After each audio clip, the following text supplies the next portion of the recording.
On constate une augmentation faible mais réelle, en réalité tous les jours un peu plus, de patients qui arrivent aux urgences pour des suspicions de coronavirus, avec en réalité un taux d'important de patients graves, puisque plus de la moitié sont hospitalisés. En temps normal de la vie d'un service d'urgence en France, on considère que 15% de la population qui vient dans un service d'urgence finalement est hospitalisée. Là, on est à plus de 50%, ce qui témoigne d'une réelle gravité. Alors en fait, la vague augmente un peu tous les jours, mais d'une manière constante et absolument continue.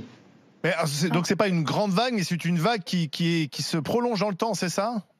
Non, mais en fait, ce qu'on appelle une vague, c'est vous avez tous les jours plus de patients. Alors vous en avez 4, 5, 6, 7 tous les jours un peu plus. Mais comme eux sont graves, eh bien, ils sont d'autant plus de patients qu'il faut garder à l'hôpital, ce qui encombre l'hôpital, etc. La notion de vague, c'est pas un jour il n'y a rien et l'autre jour on est submergé. Parce que ça c'est la vague d'un attentat terroriste qu'on arrive à régler. Parce qu'en 3 jours, finalement, on se débrouille, on vague et puis c'est bon. Là, ce qui fait la difficulté de cette vague, c'est qu'elle s'inscrit dans le temps. C'est ça qu'il faut comprendre. Alain Marchal.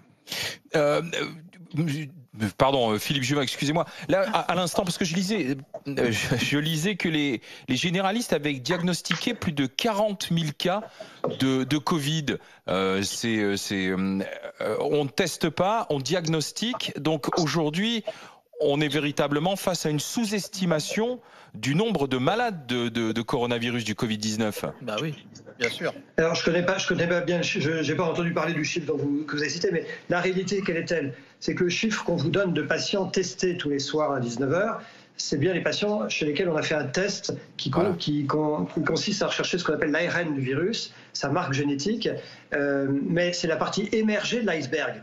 C'est la toute petite partie, pour deux raisons. La première raison, c'est que la moitié de la population qui est malade, enfin qui est atteinte par le virus, qui est contaminée, ne présente pas de signes. Donc ils n'ont pas de raison d'aller voir le médecin et on n'entend pas parler de cela. Donc déjà la moitié.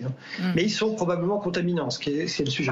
Et ensuite, là-dessus, vous avez tous ceux qui sont malades, mais pas assez gravement malades pour qu'on les teste, tout simplement parce qu'on a une politique qui a consisté à décider de ne pas faire de tests à tout le monde, contrairement à une grande majorité. Mais c'est vrai.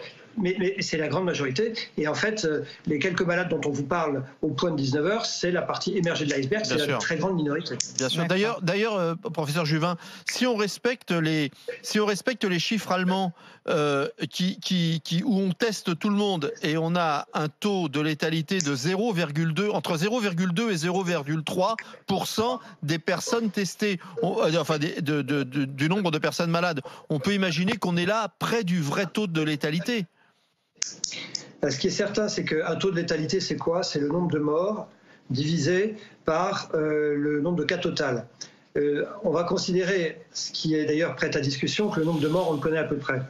Mais en fait, on parle que des morts hospitaliers. Vous voyez, on les a pas tous comptés. À mon avis, on les a pas tous comptés. Mais admettons qu'on le connaisse. Si vous le divisez par un faible nombre de patients que vous avez testés, vous avez un taux de mortalité très élevé. Si vous testez toute la population, le taux de létalité baisse. Mais quelle est la réalité des choses pour cette épidémie-là?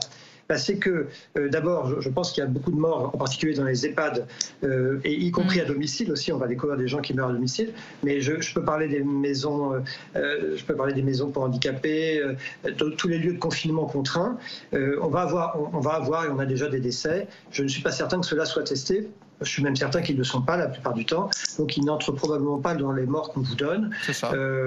Donc, en réalité, le chiffre qu'on vous donne ne veut pas dire grand-chose. Non. Et il faut bien comprendre ça. Ce qu'il faut comprendre, c'est que c'est une maladie. Alors, on avait les papiers de la Chine qu'on lisait depuis 3 mois pour se préparer. Maintenant, on a une vision un peu plus claire des choses parce qu'on a maintenant une expérience, malheureusement. C'est que c'est une maladie extrêmement agressive qui touche évidemment en majorité des gens âgés, mais aussi des gens pas si âgés que ça, c'est même plutôt jeunes, on va dire des 55-65 ans avec des comorbidités, c'est-à-dire du diabète, de l'hypertension. Et on a aussi des jeunes, on a eu un jeune de 45 ans hier qui est arrivé, alors qu'il est sportif et en bonne santé, qui est déjà en réanimation. Donc c'est une maladie extrêmement agressive. Et on n'a jamais vu ça. Enfin, très franchement, on n'a jamais vu ça. Oui, mais docteur Juvin, vous dites, on avait des... Pardon, docteur Juvin, vous dites, on avait des écrits qui venaient de la Chine. Attends, juste fini. Pardon, excuse-moi, Zora, je donne la parole. Mais docteur Juvin vous dit, on avait des écrits qui venaient de Chine. Mais est-ce que ça veut dire qu'on ne s'est pas suffisamment préparé et qu'on n'avait pas pris en compte ce qui venait de Chine, qu'on a sous-estimé, quoi, en fait? D'abord, la littérature chinoise, elle est publiée dans la littérature internationale, donc on l'a tous lu. Non, moi je crois que, de toute façon, je l'ai dit plusieurs fois, collectivement, nous avons sous-estimé la gravité de la maladie. Ça, c'est évident. Moi, j'ai toujours protesté quand les gens parlaient de grippette. Je l'ai entendu, c'était absurde.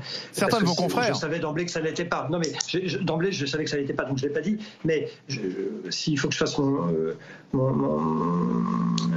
mea culpa, vous m'auriez dit il y a un mois, il faut confiner tout le monde. Je vous aurais pris probablement pour un drôle de gugus.